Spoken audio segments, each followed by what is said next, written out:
ल त्यसमा मैले पढाउँछु है।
सब होइन रेडी गर।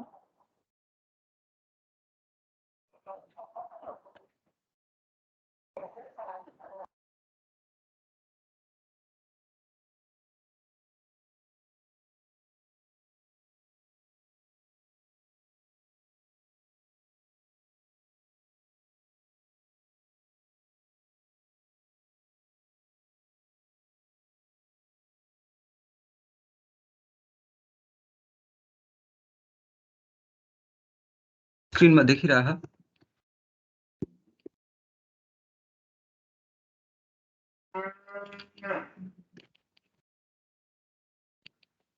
साउन्ड सुनिए छैन मैम? स्क्रिन नै देखिरहेछ, साउन्ड नै सुनिरहेछु छ। यहाँ मेरो स्लाइड अगाडि आएन। कत्रो देखिरहेछ? ठुलो देखिरहेछ कि सानो देखिरहेछ स्क्रिनमा? ठुलै देखिरहेछ। एकछिन ल, यसमा 6वटा मात्रै स्लाइड आएछ। एकछिन ल।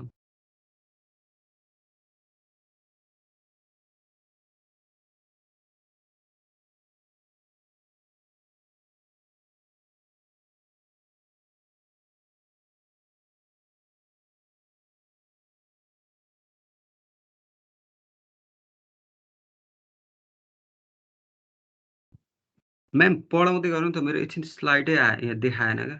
6वटा मात्रै देखायो, अरू स्लाइडै देखाएन। ए ल निरुताले देऊ है त त्यसो भए निरुता म स्लाइड खोलिदिन्छु निरुताको निरुताले देऊ है हुन्छ म्याम हस्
ल स्टार्ट गर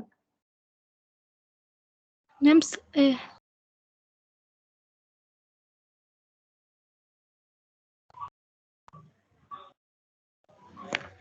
स्टार्ट गर्छु है त Hello, good afternoon everyone. It's me Niruta Rizal. Today I am going to give a presentation on the topic of 3D culture and SCNT means somatic cell nuclear transfer. Ma'am, अर्को slide.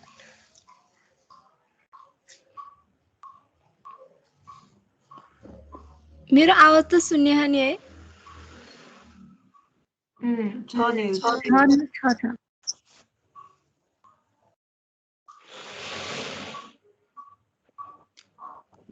Ma'am slide लगाइदिनु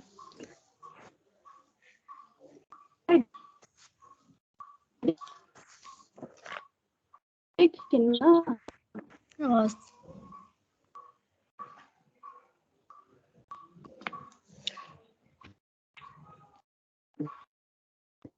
ए,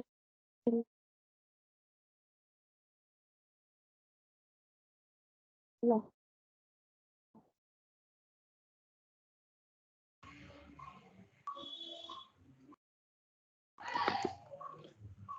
ma'am त्यही आइरहेछ 3D culture र SCNT मात्रै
slide देखिएन slide देखिएन ma'am black मात्रै आइरह मेरो मात्रै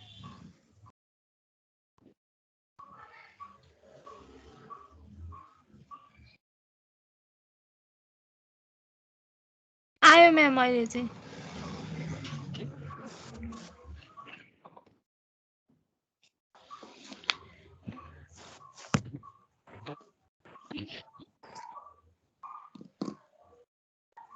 हो र म एकचोटि लिभ भएर फेरि आउँछु है हस् म्याम।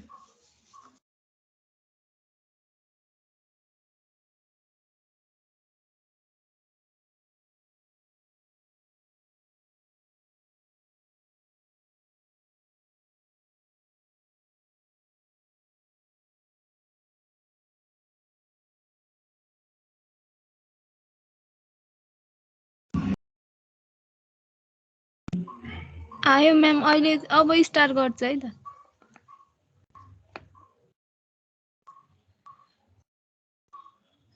म्याम सुनिरहनु भएको छ?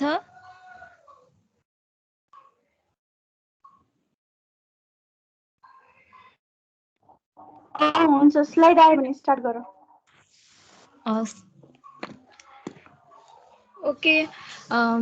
Hello, good afternoon, everyone. It's me, Niruta Rizal. Today I am going to give presentation on the topic of 3D culture and SCNT, somatic cell nuclear transfer. Before going to this slide, I would like to inform about microenvironment, because 3D culture is related to microenvironment. So I would like to give little definition about microenvironment. And microenvironment is immediate environment which is, in this environment, protein growth factor, neighboring cells, enzyme, physical factors are mixed. Let's go to today topic, introduction of 3D culture. 3D culture cell is an artificial created environment in which biological cells are permitted to grow or interact with their surrounding in all three-dimensional. 3D cell allows cell in vivo to growth in all directions, similar to how they would in vivo. The 3D culture system can be divided into one, scaffold-free, scaffold-based, or hybrid. Next slide, please.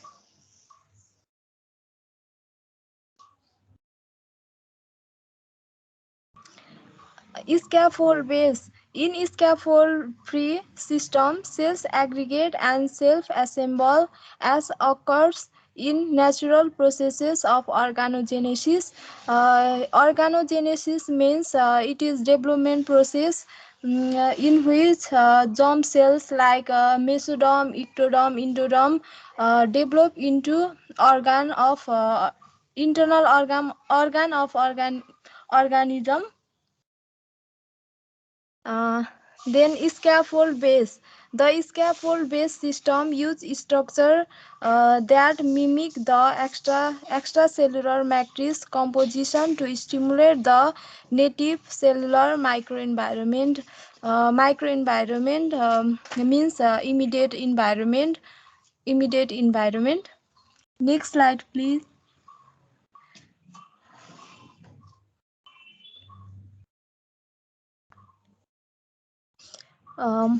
In this figure, you can see monolayer culture cells and monolayer culture cells, or 3D cell culture. 3D cell culture is divided into scaffold-free or scaffold-based or hybrid. In scaffold-free, you can see example of spheroids, organoids, or scaffold-based scaffolds, bioprinter, or organotypic. In hybrid, you can see organotypic, raft culture, or organ on chips. Scaffold means artificial structure for यो चाहिँ म नेपालीमा भन्छ स्क्याफोल्ड भनेको चाहिँ एउटा artificial structure हो। कुनै पनि हाइटहरूमा हामीले काम गर्नका लागि चाहिँ हामीले एउटा स्ट्रक्चर बनाएको हुन्छौँ, त्यसलाई चाहिँ स्क्याफोल्ड भनिन्छ। त्यसको मिनिङ चाहिँ त्यो हो। अनि हुन्छ, यहाँ चाहिँ यो स्लाइडमा चाहिँ यति नै छ, अरू तल तल छ। अर्को स्लाइड, नेक्स्ट स्लाइड प्लिज।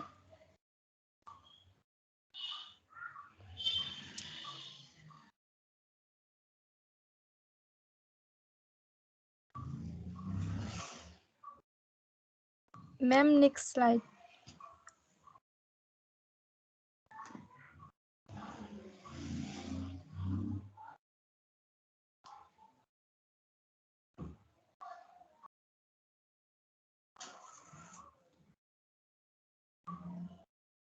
मेरो साउन्ड आएन क्या हो? आइरहेछ निरु। म्यामले सुन्नु भएन कि? अर्को स्लाइड।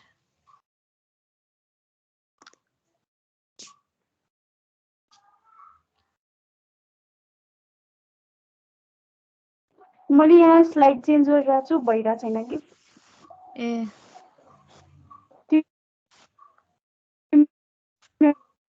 देखेकै रहेछ, स्लाइड चेन्ज भइसक्यो है। हजुर, यहाँ चाहिँ देखाएकै छैन। हाम्रो पनि त्यहाँ आएन आएको छैन म्याम। के भयो?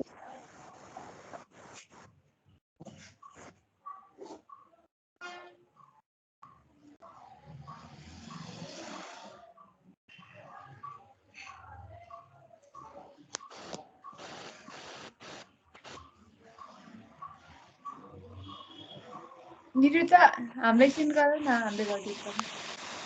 ए हस्, हुन्छ।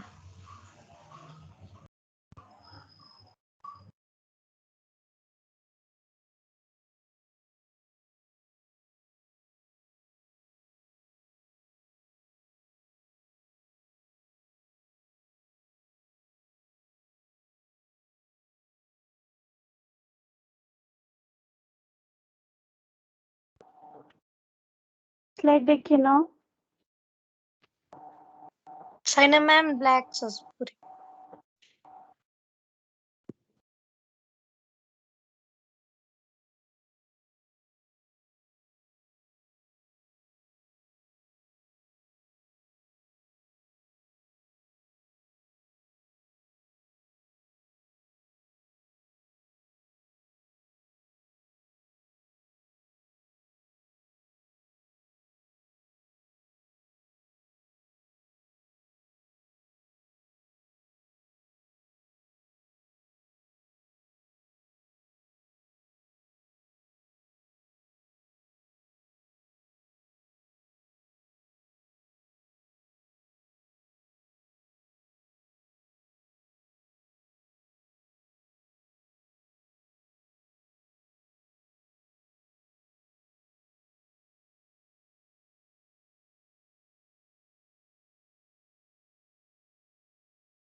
हाइब्रिडबाट सुरु गर्छ है।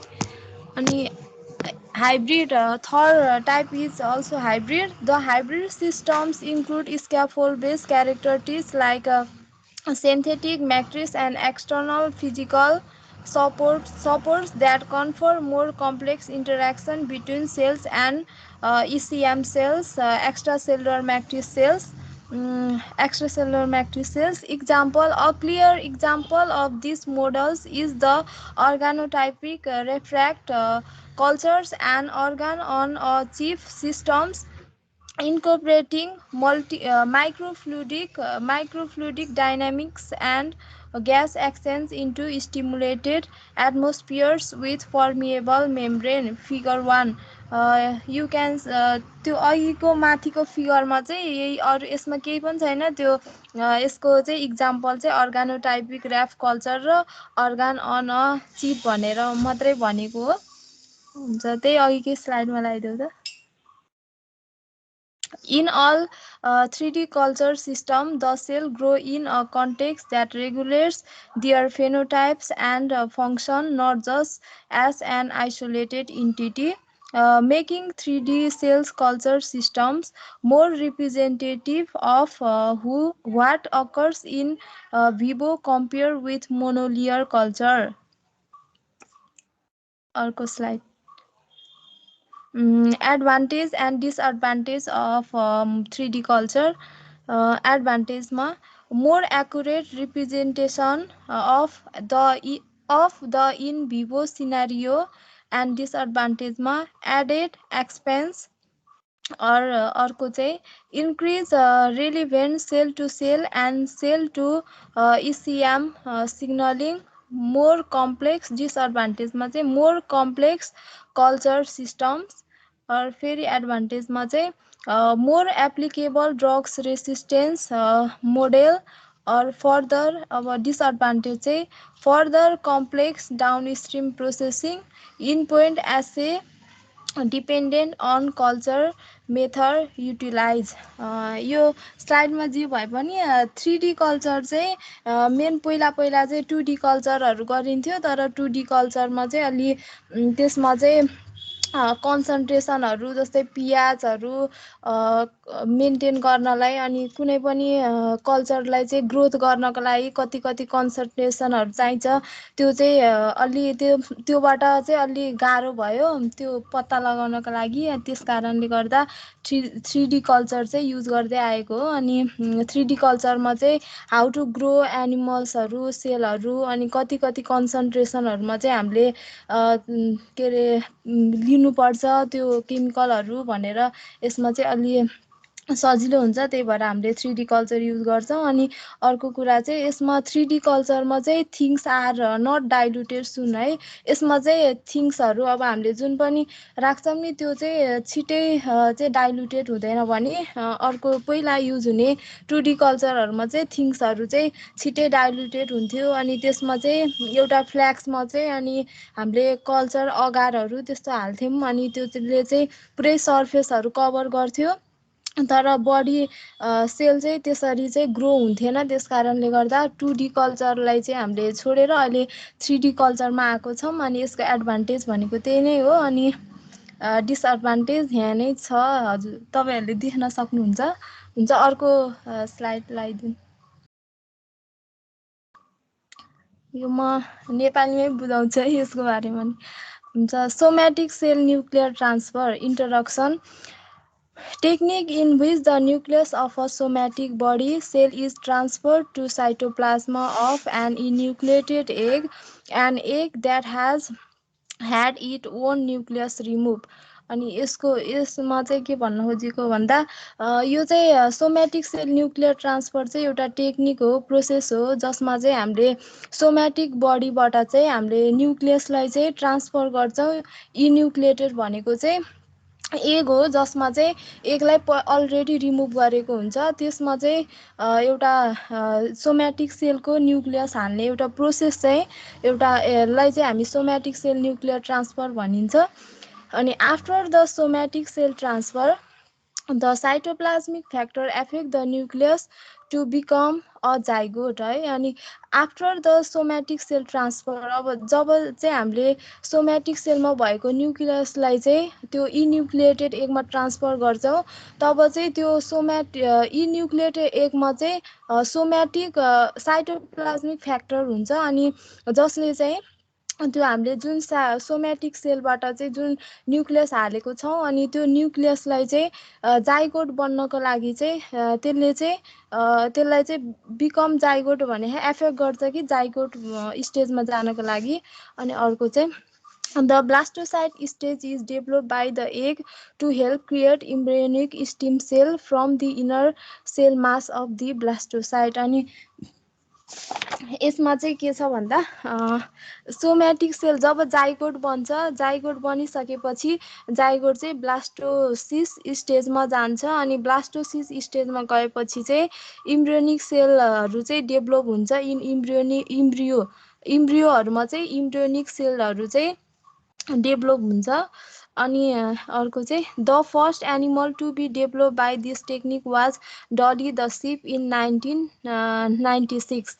जब चाहिँ जाइगोट चाहिँ ब्लास्टोसिस स्टेजमा जान्छ तब चाहिँ इम्ब्रियोनिक स्टिम सेलहरू चाहिँ इम्ब्रियोमा डेभलप हुन्छ। त्यसपछि चाहिँ हामीले त्यसलाई चाहिँ त्यो जुन इम्ब्रियो बनेको हुन्छ नि त्यसको चाहिँ इनर मास अफ दि ब्लास्टोसिसलाई पनि युज गर्न सक्छौँ, फर्दर कल्चर गर्न सक्छौँ र हामीले त्यो जाइगोटलाई नै सरोगेट मदरमा हालेर पनि हामीले कल्चर गर्न सक्छौँ। अनि यो कल्चर गर्ने दुईवटा क्लोनिङ मेथड आउँछ जुनलाई चाहिँ हामीले हाल्छौँ। त्यसलाई जुन क्लोनिङ मेथडमा चाहिँ एउटा चाहिँ रिप्रोडक्टिभ क्लोनिङ र अर्को चाहिँ थेराप्टिकल क्लोनिङ रहेको छ। हुन्छ हामी यहाँ हेर्नेछौँ cloning. What is cloning? Cloning is the process of producing individual with identical or virtually identical DNA, either naturally or artificially. In nature, many organs produce clone through stem cell produce in this way could be transferred to the patient artificially production. Cloning भनेको चाहिँ एउटा यस्तो process हो जसमा चाहिँ हामीले चाहिँ genetically identical इन्डिभिजुअलहरू चाहिँ निकाल्न खोज्छौँ। यो चाहिँ आर्टिफिसियल्ली नै हुन्छ, नेचुरल प्रोसेसबाट पनि हामीले यो निकाल्न क्लोनिङ गरिन्छ। अनि क्लोनिङ चाहिँ धेरै टाइपको हुन्छ तर पनि यो सोमेटिक सेल न्युक्लियर ट्रान्सफरबाट चाहिँ हामीले बेसिकली गर्ने क्लोनिङ भनेको चाहिँ दुई टाइपको छ, रिप्रोडक्टिभ क्लोनिङ र therapeutic cloning. There are two type of cloning use in somatic cell nuclear process. Reproductive cloning. Reproductive cloning involves creating an animal that is genetically identical to the donor animals through somatic cell nuclear transfer. Example, Dolly the sheep. अनि हामीले यहाँ हेर्न सक्छौँ reproductive cloning भनेको चाहिँ त्यो somatic sale जुन हामीले चाहिँ सोमेटिक सेलबाट चाहिँ जुन हामीले न्युक्लियस निकालेका छौँ त्यो न्युक्लियस निकालेर अनि हामीले त्यो इन्युक्लिएटेड सेलमा हाल्छौँ। अनि हालेपछि चाहिँ अनि त्यहाँ एउटा जाइगोट फर्म भएर अनि इम्ब्रियो डेभलप हुन्छ। अनि त्यो इम्ब्रियोलाई चाहिँ हामीले फर्दर कल्चर गर्छौँ सरोगेट मदरमा लगेर। अनि त्यो एउटा जुन प्रोसेस छ त्योलाई चाहिँ हामी रिप्रोडक्टिभ क्लोनिङ भन्छौँ।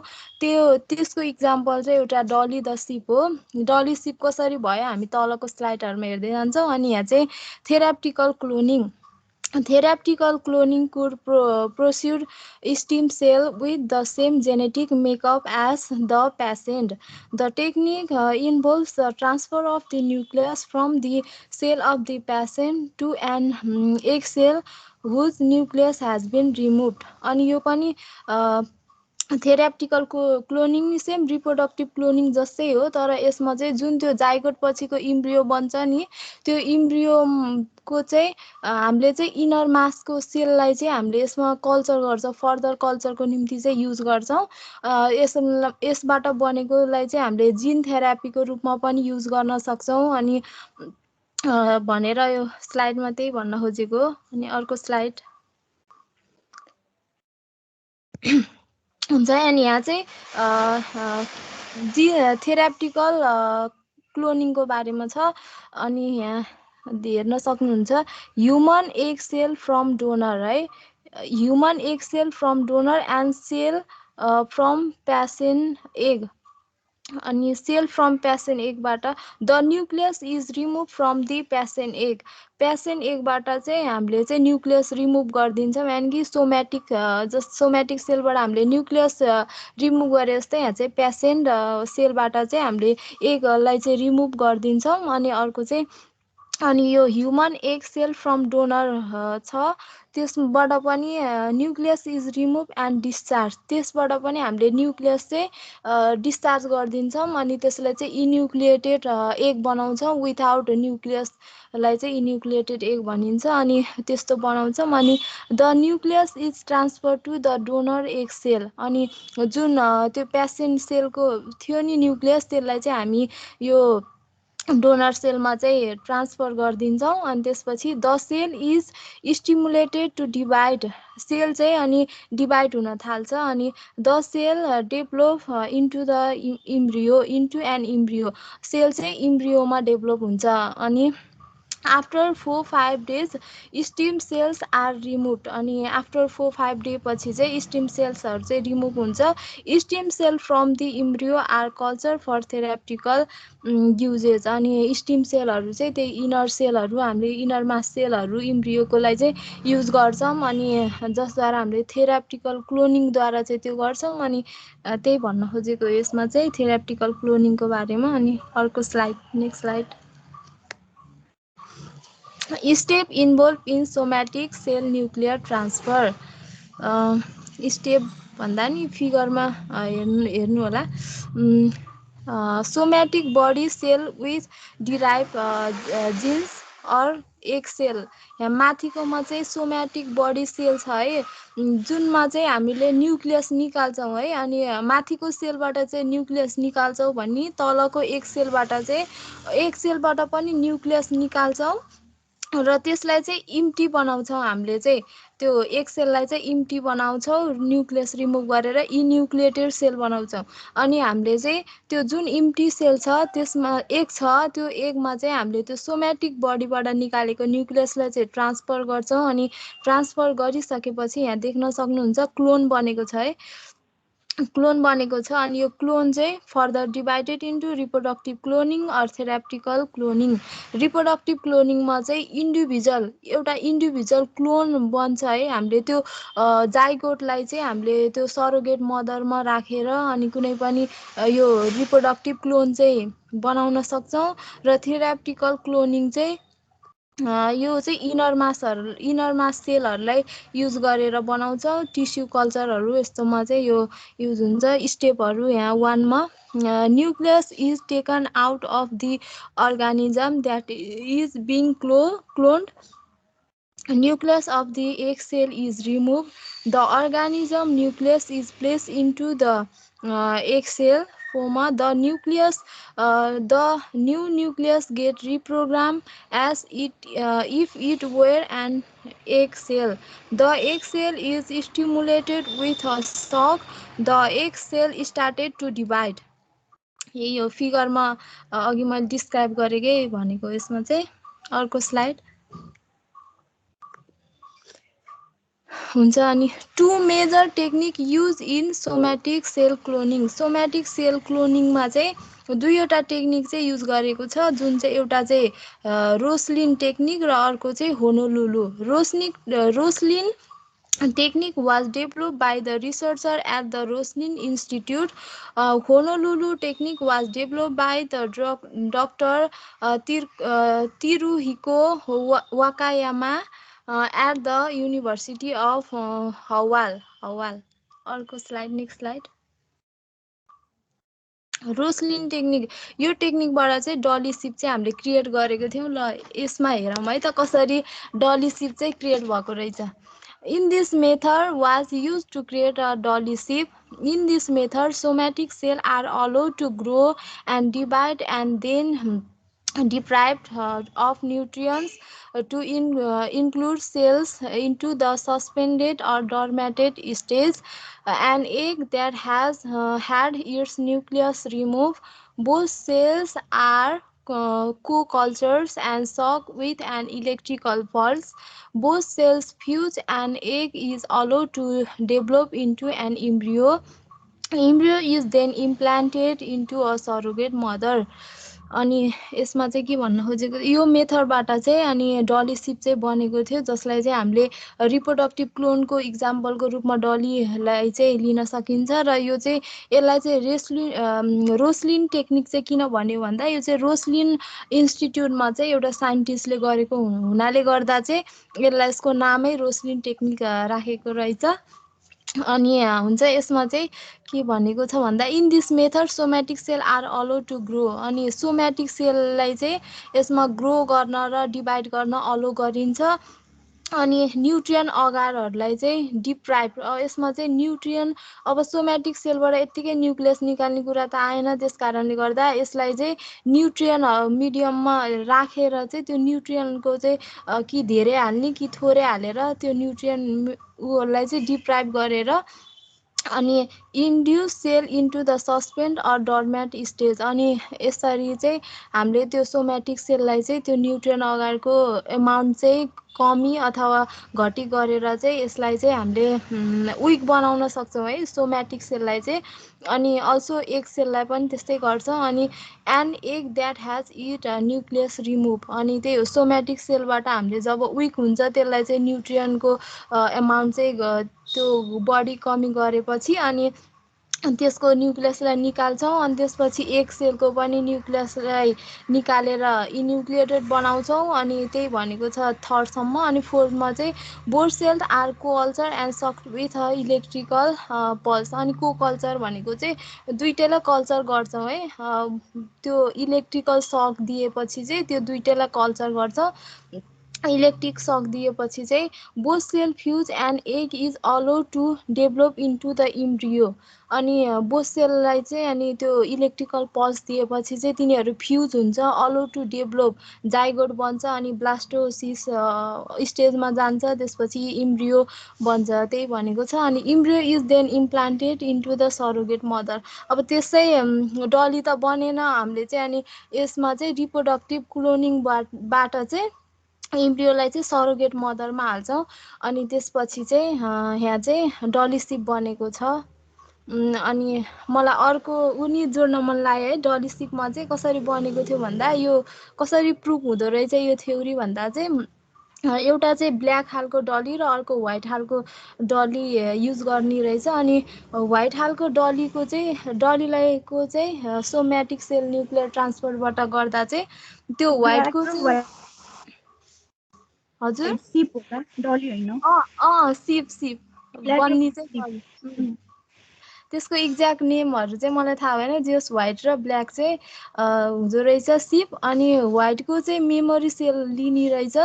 अनि त्यसपछि त्यो जुन ब्ल्याक छ त्यसको चाहिँ हामीले एक सेल लिन्छौँ। अनि त्यो मेमोरी सेललाई चाहिँ एज अ सोमेटिक सेल चाहिँ त्यसलाई चाहिँ हामीले युज गर्ने रहेछौँ। र अर्को त्यो जुन एक सेल छ ब्ल्याकबाट लिएको अनि त्यसलाई चाहिँ हामी एक सेलै मानिहाल्यौँ, इन्युक्लिएटेड बनाउँछौँ त्यसलाई चाहिँ। अनि त्यो मेमोरी सेलबाट चाहिँ हामीले न्युक्लियस चाहिँ त्यो ब्ल्याकबाट निकालेको एगमा हाल्छौँ। अनि एगमा हालिसकेपछि चाहिँ त्यो उसमा चाहिँ त्यो एगमा चाहिँ एउटा साइटोप्लाज्मिक फ्याक्टर हुन्छ जसले चाहिँ त्यो न्युक्लियसलाई चाहिँ जाइगोट बन्नलाई चाहिँ हेल्प गर्छ। अनि जाइगोट बनेपछि त्यही हो, जाइगोट बनेपछि ब्लास्टोसाइट्स स्टेजमा जान्छ, त्यसपछि इम्ब्रियो बन्छ। अनि त्यसरी नै कल्चर हुँदो रहेछ। अनि त्यसपछि चाहिँ यो दुईवटा ब्ल्याक छ, एउटा चाहिँ व्हाइट सिप छ, तर त्योबाट चाहिँ डली सिप चाहिँ व्हाइट कलरमा आउने रहेछ। किनभने त्यो हामीले जुन हाल्छौँ नि त्यो मेमोरी सेलबाट न्युक्लियस हो, त्यसमा चाहिँ न्युक्लियसमा चाहिँ एउटा क्रोमोजोम हुन्छ जसको कारणले गर्दा त्यो डली द सिप चाहिँ व्हाइट कलरकै हुन्छ कि ब्ल्याक नभइकन व्हाइट कलरै हुन्छ, जुन चाहिँ यो टेक्निकबाट गरेको रहेछ। त्यही भएर मलाई हल्का यो पनि जोड्न मन लाग्यो। अनि अर्को स्लाइड बुझिरहनु भएको छ कि बुझ्नु भएन? साउन्डहरू त शून्य छ होला नि। बुझिरहेको छ निरुता। अनि अर्को टेक्निक भनेको चाहिँ Honolulu technique. In this method the nucleus from a somatic cell is remove and injected into an egg that has had it nucleus removed. The egg is bath in a chemical solution and culture. The developing embryo is then implanted into a surrogate and allowed to develop. यो मेथडमा पनि त्यही somatic सेलको nucleus remove गर्ने अनि inject गर्ने। यसमा चाहिँ के फरक छ भन्दा यसमा चाहिँ केमिकल सोलुसनहरू, अर्कोमा हामीले इलेक्ट्रिकल पल्स हालेको थियौँ भने अब यसमा चाहिँ केमिकल सोलुसनमा चाहिँ यसलाई कल्चर गर्छौँ। अनि त्यसपछि त्यही इम्ब्रियो डेभलप हुन्छ। अनि सरोगेट मदरमा हालेपछि अनि फर्दर अलाउ टु डेभलप हुन्छ। यति नै हो। अर्को स्लाइड, नेक्स्ट स्लाइड। अब क्लोनिङ यतिको कुरा गऱ्यौँ सबैको, तर अब यसको युजेज चाहिँ के हो हामी यो स्लाइडमा हेर्नेछौँ। Uses cloning animals for research in stem cell biology.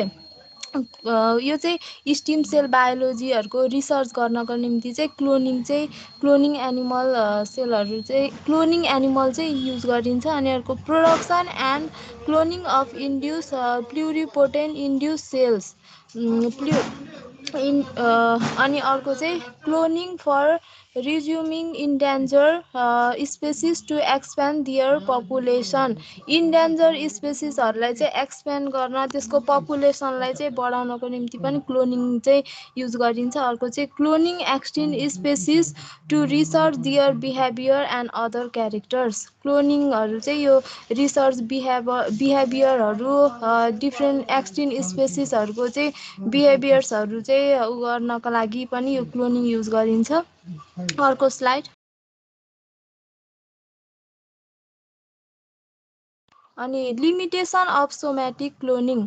अब सबै कुराको एउटा न एउटा चाहिँ सबै राम्रो हुँदैन, कुनै कुनै लिमिटेसन पनि सबै कुराको हुन्छ। त्यही भएर यसको नि के रहेछ हामी यो स्लाइडमा हेर्नेछौँ। Somatic cloning can only be done on mammals. High percentage of clone dying when mothers is pregnant. Somatic cloning चाहिँ can only be done on म्यामलहरूमा चाहिँ यो मात्रै युज गर्न सकिन्छ। त्यस कारणले गर्दा पनि यो चाहिँ एउटा लिमिटेसनको रूपमा यसलाई पनि लिन सकिन्छ। अनि high percentage of clone die when mother is pregnant. अब जुन हामीले त्यो न्युक्लियस चाहिँ त्यो सरोगेट मदरहरूमा हालेका छौँ, त्यो एक सेलमा इन्युक्लिएटमा हालेको छौँ, त्यसमा चाहिँ त्यो साइटोप्लाज्मिक फ्याक्टरले त्यसलाई चाहिँ जाइगोटै बनाउँछ भन्ने चाहिँ हुँदैन है यसमा। जसको कारणले गर्दाखेरि मेनी क्लोनहरू चाहिँ डाई भइरहेको हुन्छ during period of mother's pregnant. अनि अर्को 3 मा about 90% of clone fail to grow. 90% क्लोनहरू चाहिँ फेल भइहाल्छ त्यही डाई भएको कारणले गर्दा। Ethical issue behind cloning experiment.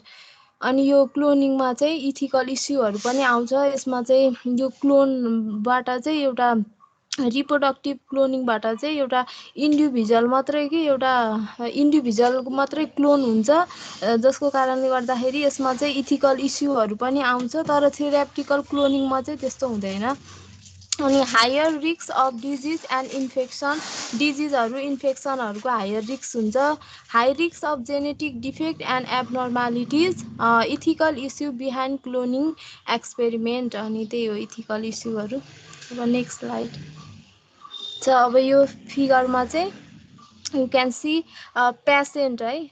Patient एउटा पेसेन्ट छ जसकोलाई चाहिँ हामी ट्रान्सप्लान्टेसन गर्छौँ है। त्यो पेसेन्टको न्युक्लियसलाई चाहिँ न्युक्लियर ट्रान्सफर गर्छौँ। Somatic cell biophysics enucleate oocyte or embryonic stem cell. यसमा चाहिँ भन्न खोजेको चाहिँ त्यही हो।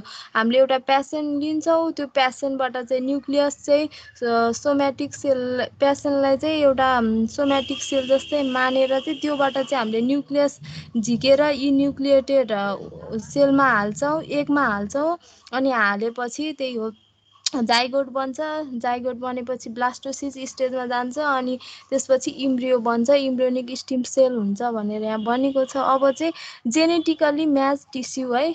स्टिम सेल बनेपछि चाहिँ जुन स्टिम सेल बन्छ त्यसलाई चाहिँ हामीले थेराप्टिकल क्लोनिङको रूपमा युज गर्न सकिन्छ। र स्टिम सेलमा चाहिँ स्टिम सेललाई चाहिँ जसरी हामीले रिप्रोडक्टिभ क्लोनिङलाई चाहिँ इन्डिभिजुअल क्लोन मात्रै प्रड्युस गर्छ त्यसले भने, थेराप्टिकल क्लोनिङबाट चाहिँ हामीले केमा डिभाइड गरेर युज गर्न सक्छौँ भने यहाँ हेमाटोपोइटिक सेल्स, अनि प्यानक्रियाटिक इजलेट सेल्स, कार्डियोमाइसाइटेस, अनि रेनल सेल्स अर हेपाटोसाइट्स, न्युरोन्स, यी सबैमा डिभाइड गरेर चाहिँ हामीले थेराप्टिकल क्लोनिङलाई चाहिँ युज गर्न सक्छौँ भनेर यो स्लाइडमा दिएको यति नै हो।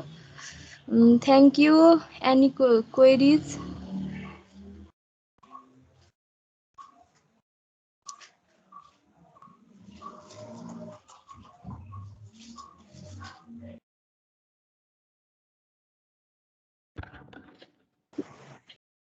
के क्वेसन छ भने सोध है साथीलाई।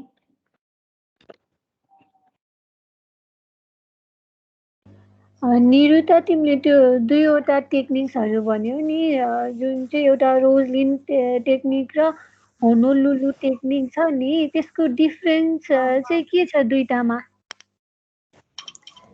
यसमा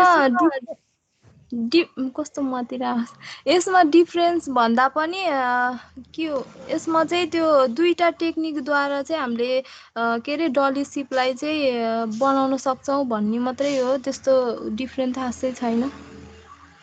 दुईटा टेक्निक थियो जसबाट चाहिँ हामीले क्लोनिङ गर्छौँ भन्ने त्यही हो।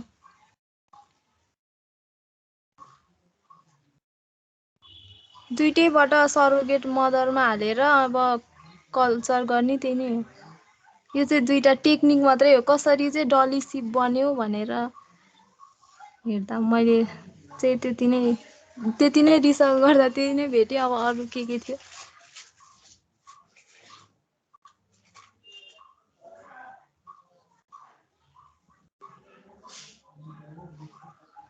अरू केही क्वेसन?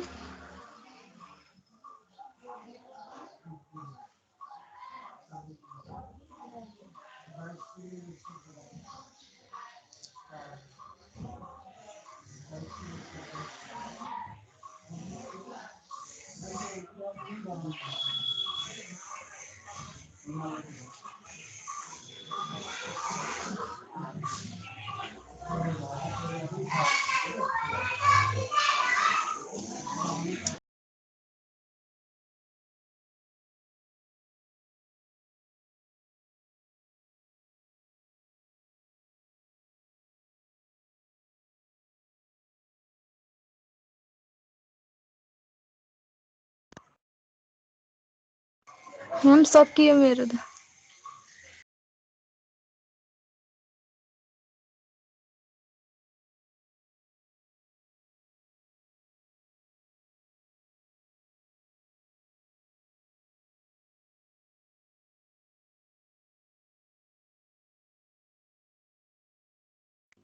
म्याम हुनुहुन्न कि? म्यामै हुनुहुन्न त क्लासमा। तिमीहरूले बुझ्न त बुझ्यौ नि? बुझ्यो। नेपालीमा भने बुझ्यो Niruta, good work. Okay, thank you. Guys अब म दिन्छु ल, साउन्ड आइरहेछ मेरो? सर आन्सर तिमी नदिऊ। अर्को क्लासमा के हुन्छ? म्याम पाइँदैन। म्यामै नआइकन सक्दिहाल्छु नि त म। म यही छु। हेलो, साउन्ड सुनिरहेछ? सुनिरहेको छ। म्याम स्टार्ट गरौँ म कि के गरौँ? हुन्छ गर। ओके गाइज, मेरो चाहिँ पेन्डेमिकमा हो होइन, history of pandemic. Next slide. Viral infection in a human basis. Viral are the most abundant biological entity on Earth with 10 to the power 31 variant. Viral particles are found everywhere in the wilderness and in urban area on the different surface in the biological fluid and in the air. Next slide. The history of virology. The scientific study of the virus and the infection they cause begin in the closely year of the 19th century. Although Louis Pasteur and Edward Jenner developed the first vaccine to protect against the viral infection, but they didn't know that virus are existed. Early reference to viral infection includes Homer's mention of the rabid dogs. Rabies is caused by the virus affecting dogs. This was also known as the Mesopotamia. Sound आइरहेछ? छ। लाइटको speed जस्तो भयो, अलिकति बिस्तारै। मेरो sound आइरहेछ? आइरहेछ। अलिक बिस्तारै। ओके ल, अलिक म बिस्तारै भन्छु ल। Next slide.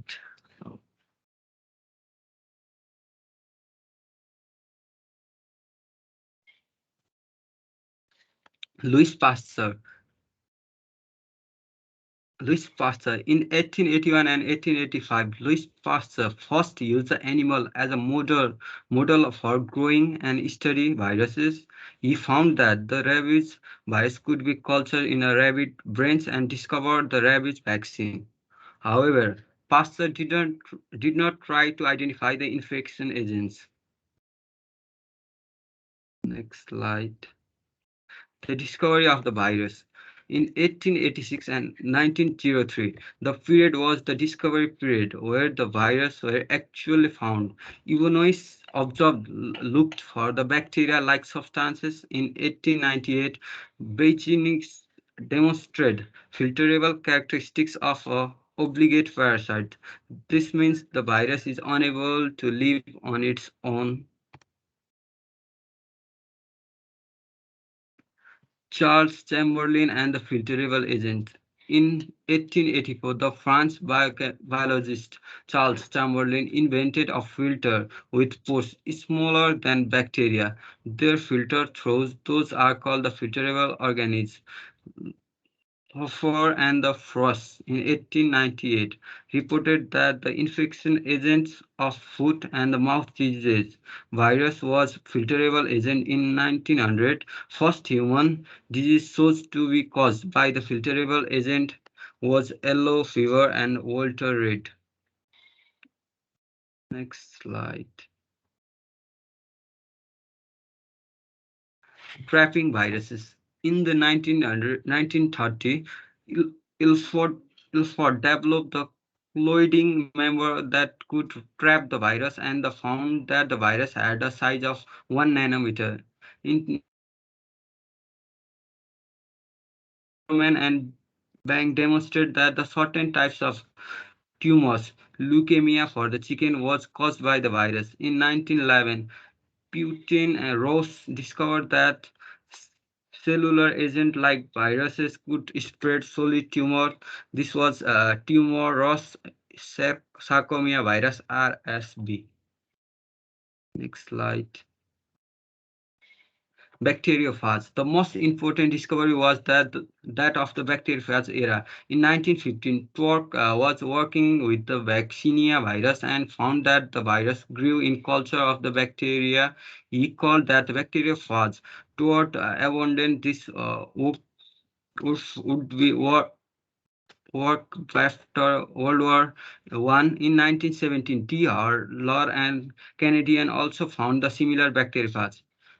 Image of virus. In 1931, the German engineer Erwin Rox and Max Knoll found electron microscope that enabled the first image of the virus. In 1935, American biochemist and the virologist Wendell Stanley examined the tobacco mosaic virus and found to be mostly made for protein. As short time later, the virus was separated into a protein and RNA part. Next slide. History of pandemic. Very few phenomena through the human history has shaped our society and the culture. The ethnic plague of 430 BC. The ethnic plague is the historical document event that occurred in 430 to 26 BC. The historic account of the ethnic plague is provided by the Thucydides, who survived the plague himself and described it in his history of the Peloponnesian War. The ethnic plague originated in the Ethiopia, and from there it separated through the Egypt and Greece. Initial symptoms of the plague included headache, conjunctivitis, and rashes covering the body and the fever. The victim would then cause of blood and suffer from the extreme painful stomach cramping, followed by the vomiting and attacks of infectious racing infection. Individuals would generally die by the 7th or 8th day. Next slide. The Black Death. The plague was a global outbreak of the bubonic plague that originated in China in 1334, arrived in Europe in 1347, followed the Silk Road within 50 years of its region by the 14,000 in 1400. It reduced the global population from 450 millions to below 350 millions, possible below 300 millions. Starting in China, it separated through the Central Asia and Northern India following the trading route known as the Silk Road. The cause of symptom of the bubonic plague was dramatifying bubonic Pocasius, one of the main artistic contemporary of the plague. Indeed, the mortality of untreated bubonic plague is close to 70%. Usually, within the 8 days, the treated with antibiotic mortality dropped to around 11%. Next, Spanish flu pandemic in 1918 to 1920. The Spanish flu pandemic is the first decade of the 20th century, was the first true global pandemic and the first one that occurred in the setting of the modern medicine with specialized such as infection diseases and epidemiology studied the nature of the illness and the course of the pandemic it unfolded. It was caused by the H1N1 strain of the influenza virus. Despite the evidence in epidemiology and the public health, both at the time and its subsequent decade, the true origin of the Spanish flu remaining unknown. Despite it named the pandemic unusually tended to mortality affect mostly young and the previously healthy individuals. This is likely due to its triggering cytokine storm against in 1918. The virus had mutated at much more virulent and deadlier. Next slide. Swine flu pandemic. In 2009, H1N1 pandemic was a reprise of the Spanish flu pandemic from the 1980, but with of less devastating consequences. Subsequently, as a reassertment of the both swine and the human at the swine flu, it started in Mexico in April of 2009 and reached a pandemic proportional within the week. It begins to trap off towards the end of the year. By May of 2010, it was declared over. Smallpox outbreak in Yugoslavia. Smallpox was a highly contagious disease for which Edward Jenner developed the world's first vaccine in 1798, caused by the virola virus. It was a highly contagious disease with a prominent skin eruption and mortality of about 30%. It may have been responsible for hundreds of millions of fatalities in 20th century along due to the well-conditioned global effect starting in 1967 under the leadership of Donald Anderson. Smallpox was eradicated within a decade of undertaking the eradication on the global scale. Next slide. Ebola outbreak 2014-2016. Ebola virus pandemic to Central and the West Africa with fruit bats surviving as a likely reservoir appearance in an outbreak in a remote village in Guyana in December 2013, spreading mostly within the families. It reached Sierra Leone and Liberia, where it managed to generate a considerable outbreak over 28,000 cases and over 11,000 fatality. A very small number of the cases were registered in Nigeria and Mali, but those outbreaks were quickly contained. SARS-CoV-19 virus. Severe acute respiratory syndrome was the first outbreak in the 21st century that managed to get the public attention. Caused by the SARS coronavirus, it started in China and affected worldwide. SARS-CoV-19 origin. It is supposed to origin at a mammals, pangolin to human in November-December 2019. Pangolin used in China as a medicine and the probable link to seafood and exotic animal market. Next slide. Symptoms and the disease course. Week 1, fever, fatigue, malaise, and dry cough. Week 2, 15 to 20% of developing several dispense due to the viral pneumonia. Week 2 to 3 to hospitalized patient, 1/3 ultimately need ICU care with up to half needed incubation. Mortality rate is about 3%. Next slide. Testing and treatment. It is testing by the RT-PCR and real-time polymerase chain reaction of RNA, nozzles, and the oropharyngeal swab and vaccines. There are 5 vaccines. Pfizer BioNTech messenger mRNA vaccine, Moderna messenger mRNA vaccines, Johnson & Johnson vector vaccine, and Oxford AstraZeneca viral vector vaccine, and the last one was varicella vaccine. Next slide. Thank you. Any question?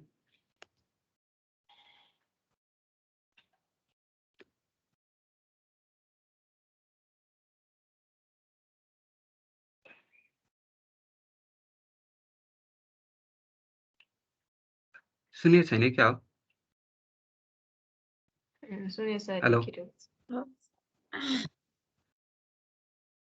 सोध न question सोध न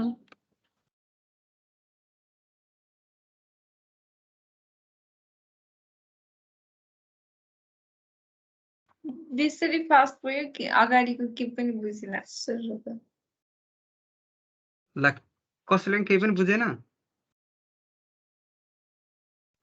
covid बुझ्यो अगाडिको नेमहरु बुझ्यो बीच बीचमा बेसरी fast भयो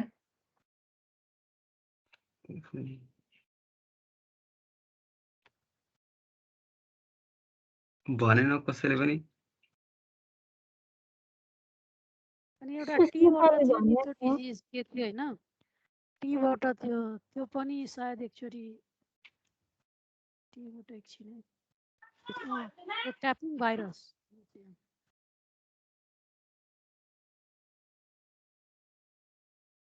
ट्र्यापिङ भाइरस यो त ट्र्यापिङ चाहिँ कसरी हुन्छ भने म भन्दिन्छु ल फेरि in the 1930 Ilford developed the colligenous membranes that could trap the virus and found that the virus had a size of 1 nanometer.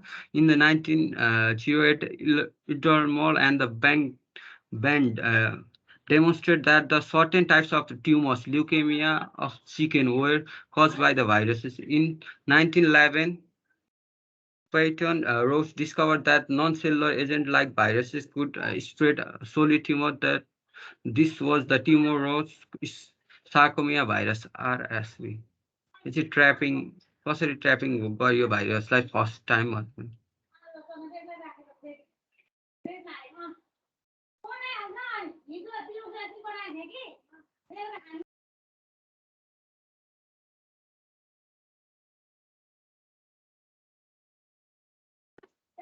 सुन्यो?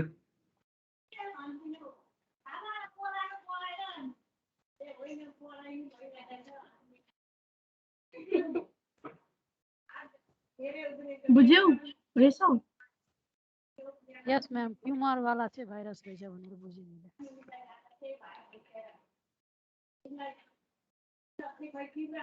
अनि उत्सव हैन तिमीले त 4-5 वटा पेन्डेमिकहरुको त भन्यो हैन अनि त्यो हजुर। कसरी एलिमिनेट भयो भन्ने कुराहरु मैले चाहिँ फोकस त्यसमै गरौँ भनेको थिएँ के कसरी मैले- हरायो त्यो मैले खोइ त्यो कसैको के कसरी इलिमिनेट भयो भन्ने त भेटिनँ म्याम सिप यसको खाली भ्याक्सिन पछि किनभने त्यो टाइममा त भ्याक्सिनहरु थिएन हैन भ्याक्सिनहरु त भर्खरै हुँदै थियो अनि कुन चाहिँ भ्याक्सिन लगाए कस्तो खालको त्यही त भ्याक्सिन लङ बनेको पिरियडमा थियो? आफै त्यो हर्ड इम्युनिटी डेभलप भएर इरेडिकेट भयो भन्ने छ सब ए हो हजुर। ल त्यसो भए ठिक छ अनि अब जस्तै अहिलेको जुन भेरिएन्टहरुको पनि कुरा गरेको भए चाहिँ अलिकति राम्रो हुने थियो हैन ए कोरोनाको हैन कोभिडको ए यो delta how they are different अनि कसरी चाहिँ हामीले छुट्याउन सकिन्छ हैन हजुर। अनि यो अनि त्यसपछि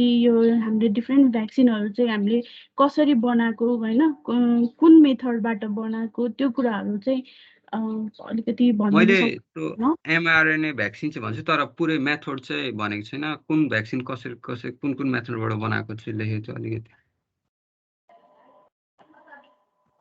ए ओके मेथड चाहिँ तिमीलाई अलिकति बुझ्न गाह्रै हुन्छ होइन ल ठिकै छ ल त्यही त यही मेसेन्जर नै उम्, यति लेखेको छ अरू कसरी चाहिँ त्यो कसरी चाहिँ हुन्छ भने चाहिँ लेखेको छ ल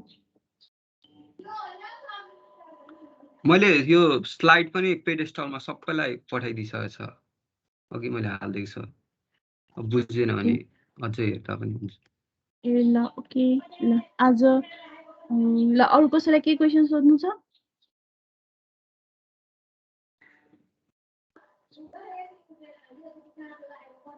देवका क्वेसन सोध्नु छ छैन म्याम पुग्यो पुग्यो ल अब हाम्रो कतिजना बाँकी छ प्रेजेन्टेसन दिन बाँकी सृष्टि खण्ड है उनीहरूको बाँकी छ जस्तो लागिरहेछ सृष्टि जोशी प्रेजेन्ट छ म्याम मेरो पनि बाँकी छ को रेजिनाको ए ल हजुर म्याम रेजिना अनि सृष्टि र म तिमीहरूलाई टपिक पठाइदिन्छु ल मैले टपिक डिसाइड गरेको छैन तर म टपिक डिसाइड गरेर तिमीहरूलाई आज भरेसम्म पठाइदिन्छु है त कि तिमीहरूलाई आफैलाई यसैमा म प्रेजेन्टेसन दिन मन लाग्छ भने केही टपिक छ भने भन खै म्याम हजुर नै पठाइदिनु ए ल ल रेजिनाको पालो है त ल ठिक छ आजलाई चाहिँ यतिमै गरौँ होला है किनभने मैले अब पढाउन पुग्दैन टाइम अर्को क्लासमा हामी स्टार्ट गर्छौँ है त म एटेन्डेन्स लिन्छु अनि आज यतिमै छोडिदिन्छु म्याम म मेरो अर्को स्लाइड के अरे अर्को हप्ता चाहिँ अब आउने विक चाहिँ गर्छु ल